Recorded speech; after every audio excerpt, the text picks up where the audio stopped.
Hello my dear friends, welcome to my YouTube channel. सभी का स्वागत है चैनल पर एक बार फिर से। सेकंड राउंड की काउंसलिंग आपकी स्टार्ट होने से पहले आपको सभी रूल एंड रेगुलेशंस को समझना होगा।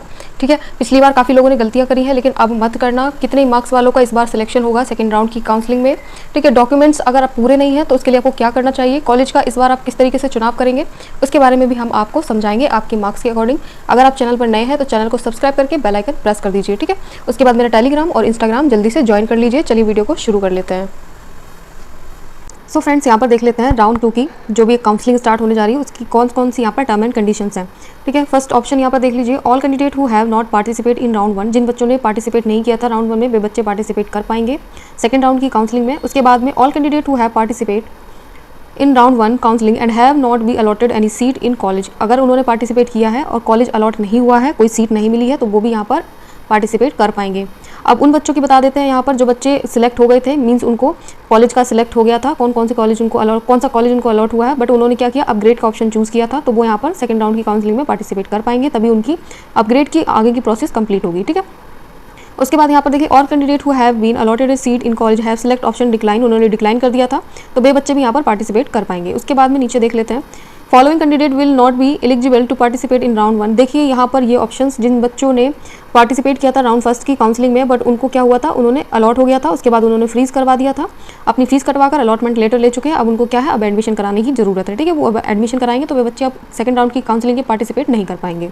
अब रजिस्ट्रेशन की बात कर लेते हैं। रजिस्ट्रेशन आपका किस तरीके से होगा, सभी को मालूम है फ्रेंड्स। यहाँ पर ओरिजिनल वेबसाइट आपकी जो दी गई है, वहाँ पर जाकर आपको ऑनलाइन मोड से ही आपको रजिस्ट्रेशन कराना होगा। अपनी आईडी, पासवर्ड, जो भी आपकी डेट ऑफ बर्थ पासवर्ड होगी, वहाँ पर जाकर लॉगिन कर लीजिए। अपनी जो भी यहाँ पर डिटेल दी होगी वो आप डायरेक्टली वहाँ पर सेव कर दीजिएगा। ठीक है, उसके बाद में following step to be complete by candidate who have not participate in round 1।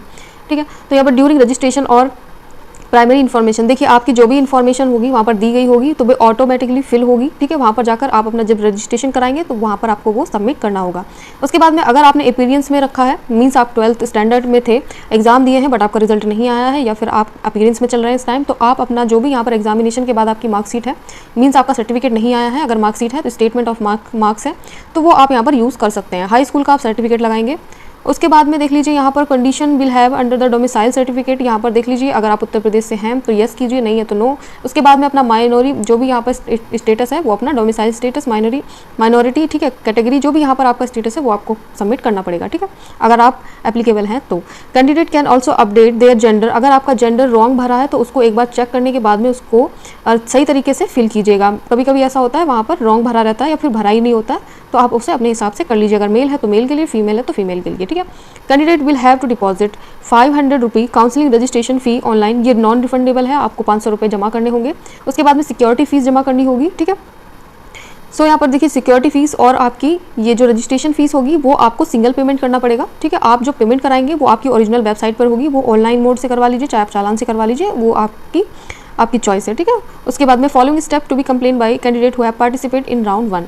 अब यहाँ पर देख लीजिए, बात करते हैं, candidate will have to deposit 500 as counseling registration fee online except candidate who have registration for round 1 and have not been allotted any seat। देखिए, जो बच्चों ने राउंड फर्स्ट की काउंसलिंग में पार्टिसिपेट किया था बट उन्हें कोई सीट नहीं मिली, तो उन बच्चों को यहाँ पर कोई भी रजिस्ट्रेशन फी सबमिट नहीं करनी पड़ेगी, और ना ही यहाँ पर उनको 5000 यहाँ पर एक्सेप्ट लिखा है ना, यहाँ पर जो 5000 आपकी सिक्योरिटी फीस है वो भी आपको सबमिट नहीं करनी पड़ेगी। ये फीस और सिक्योरिटी फीस और उसके बाद रजिस्ट्रेशन फी उन बच्चों के लिए जो सेकंड राउंड की काउंसलिंग में ही रजिस्ट्रेशन करवाएंगे। जिन बच्चों ने राउंड फर्स्ट की काउंसलिंग में रजिस्ट्रेशन नहीं करवाया, ये उनके लिए है। ठीक है, उसी के लिए है। उसके बाद में अगर आप रजिस्ट्रेशन करा चुके हैं फर्स्ट राउंड की काउंसलिंग में, तो आपके लिए ये नहीं है। ठीक है, इस बात का आप कन्फ्यूजन ना रखें। उसके बाद में जो डिक्लाइन कर दिए थे वे बच्चे भी यहाँ पर पार्टिसिपेट कर रहे हैं, जिनको सीट नहीं मिली थी वे भी कर रहे हैं। After successful registration candidate have proceed to next step of selecting college as per their professional choice and save it. देखिए, अगर आपको जब आपने फीस कटवा दी, ठीक है, ये आपके राउंड फर्स्ट की बता रहे हैं, जब आपने फीस कटवा दी तो आपने उसके बाद रजिस्ट्रेशन आपका कंप्लीट हो जाएगा। जो भी आपकी इन्फॉर्मेशन है वो आपकी ऑटोमेटिकली यहाँ पर जो है सेव हो जाएगी। ठीक है, अगली प्रोसेस के लिए यहाँ पर आप एलिजिबल हो जाएंगे। उसके बाद आप अपनी जो भी चॉइस के कॉलेज हैं वो आप वहाँ पर सिलेक्ट कर सकते हैं। ठीक है, अपनी चॉइस को यहाँ पर सेव करेंगे। ठीक है, आप क्या करेंगे, सबसे पहले तो लॉगिन करेंगे। लॉगिन करने के बाद में अपनी चॉइस को फिलअप कर लीजिए। फिलअप करने के बाद उसको सेव जरूर कीजिएगा। ठीक है, आप लॉग आउट करने से पहले सेव कीजिएगा, उसके बाद में वो ऑटोमेटिकली आपकी लॉग्ड हो जाएगी। ठीक है, उसके बाद नीचे और देख लेते हैं। उसके बाद जब आपका रिजल्ट कभी आएगा तो वो भी आप यहाँ पर एक बार देख लीजिए। Candidate should take a print out of the, जो आपने चॉइस की थी ना, जो आपने चॉइस अभी सेकंड राउंड की काउंसलिंग में की है, जितने भी कॉलेजेस हैं, तो उसका आप प्रिंट आउट जरूर निकलवा लीजिए। And the last date and time specific in schedule, जो भी आपका रहा हो। ठीक है, उसके बाद में all candidate who have been allocated seat in round 2 are required to log in the portal and choose any of the option. ये ऑप्शंस आपको दिखेंगे जब आपको सीट अलॉट हो जाएगी। अगर आप एक्सेप्ट कर लेते हैं सीट को, अगर आप डिक्लाइन कर लेते हैं, तो यहाँ पर क्या होगा। ठीक है, जब आप एक्सेप्ट कर लोगे तो आपको क्या होगा, 40,000 रुपये सीट कन्फर्मेशन फ़ी सबमिट करना होगा। ठीक है, उसके बाद में आपको अगर डिक्लाइन करना है तो आप इसके बाद जो आपकी सिक्योरिटी फ़ीस सबमिट होगी वो आपकी वापस नहीं होगी। यहाँ पर सिर्फ 2 ही ऑप्शंस आपको मिलेंगे, तो आप सोच समझ करके अपना कराइएगा। अपग्रेड यहाँ पर नहीं होने वाला है। ठीक है, तो ये यहाँ पर आप समझ लीजिएगा अच्छी तरीके से। और एक मैं यहाँ पर बता दूँ कि अगर आपको गवर्नमेंट चाहिए तो आपको गवर्नमेंट ही भरना है, और प्राइवेट चाहिए तो प्राइवेट ही भरना है। मिक्स करके कभी ना भरें, वरना अगर मान लीजिए आपके 130 हैं या 119 है या 110 इतने मार्क्स हैं और आपने दोनों मिक्स करके भर दिए और चाहिए तो आपको गवर्नमेंट, तो ऐसा मत करना। हमेशा समझाती हूँ, वो आपको डायरेक्टली प्राइवेट कॉलेज अलॉट कर देंगे, गवर्नमेंट कॉलेज नहीं देंगे। ठीक है, इस बात को भी समझ लीजिएगा अच्छी तरीके से, तभी आप काउंसलिंग करवा पाएँ तो ही अच्छा है। उसके बाद में यहाँ पर जो 40,000 रुपये आपको करना है वो आपको ऑनलाइन मोड से कर लीजिए, आप चालान से कर लीजिए, जैसा आपको कंफर्टेबल लगे आप करवा सकते हैं। ठीक है, उसके बाद देख लीजिए आप नेक्स्ट प्रोसेस होंगी, क्या प्रोसेस होंगी, वो जो आपका रिजल्ट आने के बाद आपने लॉक कर लिया, अगर आप एक्सेप्ट करते हैं और डिक्लाइन करते हैं, एक्सेप्ट करने के बाद में आप जब भी एडमिशन लेने जाओगे उसके बाद आपको क्या करना होगा, 2,000 रुपये अलग से पे करना पड़ेगा। ठीक है, आपका वेरिफिकेशंस वगैरह होते हैं और डॉक्यूमेंट्स आपके ओरिजिनल होना चाहिए, वो बहुत ही ज़रूरी है। ठीक है, और आपको जब आपकी स्पेसिफिक डेट और टाइम शेड्यूल दिया जाए तब जाकर आप रिपोर्ट कीजिएगा। रिपोर्ट मीन्स आपका जो रिपोर्टिंग टाइम रखा जाएगा, जो एडमिशन टाइम है, उस टाइम के अंडर में आप अपना एडमिशन करवा लीजिए। डॉक्यूमेंट्स सारे क्लियर रखिए, अगर आपके डॉक्यूमेंट्स अधूरे हैं तो उनको कंप्लीट करवा लिए, क्योंकि यहाँ पर जब वेरिफिकेशन होगा अगर कंप्लीट नहीं हुए या फिर आपके ओरिजिनल नहीं पाए गए तो आपको एडमिशन नहीं दिया जाएगा, वहाँ पर आपको प्रॉब्लम हो सकती है। और देखिए यहाँ पर आप कन्फ्यूज़न में ना रहें। अगर आपको मान लीजिए फर्स्ट राउंड की काउंसलिंग में आपको सीट मिली थी, ठीक है, उसके बाद आपने अपग्रेड किया था, अगर आपको अपग्रेड में सीट मिल जाती है, ठीक है, तो आप उस पर ही एडमिशन लोगे।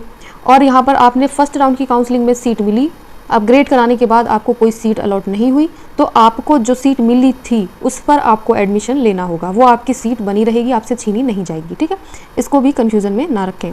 उसके बाद में देख लीजिए ये कुछ सर्टिफिकेट्स हैं, सर्टिफिकेट अपना एक बार खुद से समझ लीजिएगा आपका क्या क्या लगेगा। ठीक है, सर्टिफिकेट के बाद में अब ये मॉपअप के लिए है, वो नेक्स्ट वीडियो में हम आपको समझाएंगे।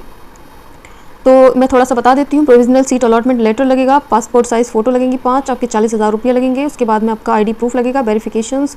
उसके बाद में ये सारे डॉक्यूमेंट्स आप अपने एक बार खुद से चेक कर लीजिए, ओरिजिनल होना चाहिए। आई होप सभी लोग अच्छी तरीके से समझ गए होंगे। आपको सिर्फ 2 ही ऑप्शन मिलेंगे। ठीक है, इसके बाद आपको अपग्रेड कराने का मौका भी नहीं मिलेगा। ठीक है, तो सोच समझ करके अपना कॉलेज का चुनाव करें। उसके बाद में कॉलेज कौन सा भरें, अपने मार्क्स के अकॉर्डिंग अपना कॉलेज का चुनाव करें, उसी कॉलेज को प्रेफरेंस दें जो आपके मार्क्स के अकॉर्डिंग चांसेस हैं कि आपको मिल जाएगा। ठीक है, कम मार्क्स हैं तो थोड़े न्यूली कॉलेज का सिलेक्शन करें।